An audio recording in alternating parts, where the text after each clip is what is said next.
유네스코에 따르면 지난 2월 러시아의 우크라이나 침공 이후 최소 70개의 종교 유적지와 13개의 박물관, 그리고 33개의 역사적 건물과 17개의 기념물이 훼손되었다고 밝혔습니다. 이를 가만히 보고만 있을 수 없었던 덴마크의 한 단체는 백업 우크라이나 사업을 진행 중입니다. 잔해 더미로 변할 수 있는 조각상이나 중요한 유물의 디지털 백업을 만들자는 것인데요. 우크라이나의 문화유산을 디지털 자산으로 영원히 보존할 수 있도록 한 것입니다. Fastest way to erase a people's national identity is by destroying their cultural heritage. So when we saw exactly that happen, we knew that we needed to do something and we needed to do it fast. 스마트폰으로 문화유산의 상하 좌우를 찍어서 사이트에 올리면 3D로 이미지가 합성되어 나중에라도 3D 프린터로 복구할 수 있습니다. Зараз відбувається повномасштабне знищення української культури з боку Російської Федерації. Руйнуються історичні будівлі, пам'ятки, скульптури, спалюють книжки. Також зазнають руйнації церкви, яким більше ніж 1000 років. Завдяки проєкту Backup Ukraine ми маємо можливість зробити цифрову базу, в яку бомба точно не влучить. 어플을 통해 거의 모든 것을 3차원으로 재구성할 수 있도록 했는데요. 우크라이나 시민 누구라도 손쉽게 이 사업에 동참할 수 있도록 했습니다. 전쟁이 끝나고 난 후 미래의 후손들도 이 귀중한 유물들을 함께 누릴 수 있길 바라는 마음입니다. We are reaching out now to everyone, potentially everyone with a mobile phone, and they can help protect their own cultural heritage. Not only the big monuments and what you have in the museums, but also what you find being important cultural heritage. And that is a completely game changer in this conflict. Backup Ukraine is a 3D 스캔 어플은 이미 6,000건 이상의 다운로드를 기록했는데요. 그중에서도 30명에서 50명의 활동적인 핵심 사용자가 정기적으로 문화재 스캔에 기여하고 있다고 합니다. 참혹한 전쟁이라는 상황 속에서도 역사를 지키려는 많은 국민의 노력이 빛나 보입니다. 스위스는 최근 새로운 양수 발전소를 가동했습니다. 양수 발전은 하부댐에 물을 상부댐에 저장 후 전력의 수요가 많아지면 상부댐 물을 하부댐으로 떨어뜨려 전기를 생산하는 방식인데요. 스위스는 이 발전소 시설을 위해 알프스 산맥을 관통하는 18km의 터널을 판 것으로 알려졌습니다. 스위스 발레주에 있는 양수 발전소는 약 900메가와트의 수력 에너지를 생성하는 건 물론 최대 20기가와트의 에너지를 저장할 수 있다고 알려졌습니다. La quantité d'énergie qu'on peut stocker en fait dans cet aménagement est tout simplement gigantesque. Pour vous donner un chiffre, c'est environ 20 gigawattheures. Ça ne nous dit pas grand-chose, 20 gigawattheures, donc je vais prendre une comparaison. Ça correspond à peu près à la capacité de 400 000 batteries de voitures électriques. Ça veut dire qu'avec un plein dans le lac du Vieux-Émosson, on peut recharger 400 000 batteries de voitures électriques simultanément.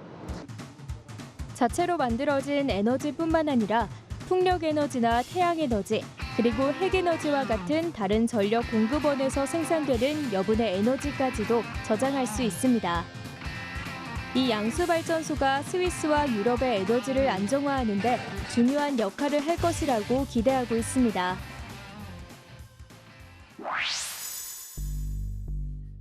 몇 분 안에 실제 사람의 얼굴과 같은 디지털 모델을 만들 수 있는 인공지능 기반 소프트웨어가 영국에서 개발됐습니다. 여러 각도로 설치된 8대의 태블릿 PC와 7대의 휴대전화가 동시에 얼굴을 촬영하는 방식인데요. 이 방법을 이용하면 어렵지 않게 피사체와 똑같이 보이는 고해상도 3D 이미지를 만들 수 있습니다. 어때요? 마치 쌍둥이를 보는 것 같죠? 이 기술의 비밀은 촬영 방법에 숨겨져 있습니다. So what we have here is a setup where we have a semicircular arrangement of 8 tablets and 7 iPhones. And in this case, the iPhones are recording the facial appearance as these tablets illuminate with our specially designed lighting conditions. And with that, we get all of the 3D shape and appearance that we then can use to create a realistic rendering of a human face. 이렇게 어떤 얼굴이든 그대로 모니터 안으로 옮겨올 수 있습니다. 어때요? 실제와 혼동이 될 정도로 얼굴의 굴곡은 물론 땀구멍 하나까지 선명히 잘 표현됐죠?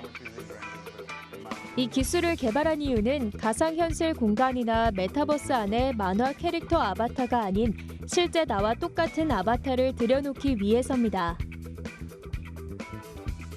I believe it's a conscious decision by most companies to create non-realistic avatars, A, because they're easier to create, and B, there is something called the uncanny valley of human perception.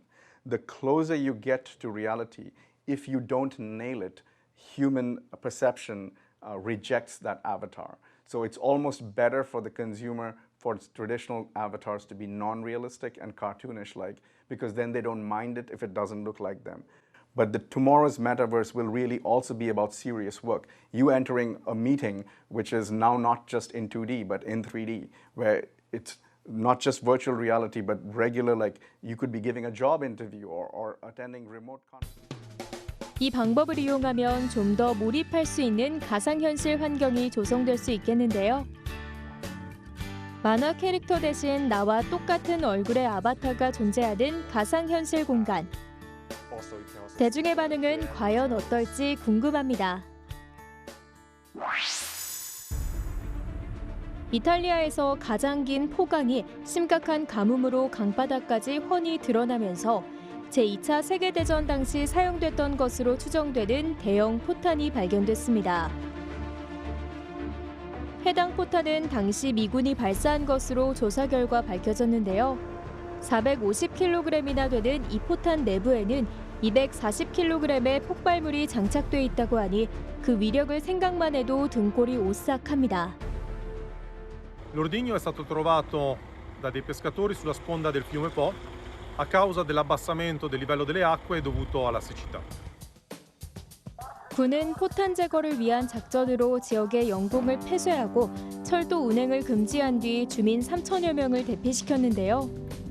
일부 지역 주민들이 생계를 이유로 지역 폐쇄를 거부해 포탄 제거 작전에 시간이 걸리기도 했습니다. 이후 포탄의 뇌관을 제거 후 인근 채석장으로 옮겼습니다. 늦게나마 안전하게 옮겨진 포탄은 강제 폭파하는 방식으로 잘 처리됐는데요. 인명피해 없이 무사히 마무리돼서 참 다행입니다.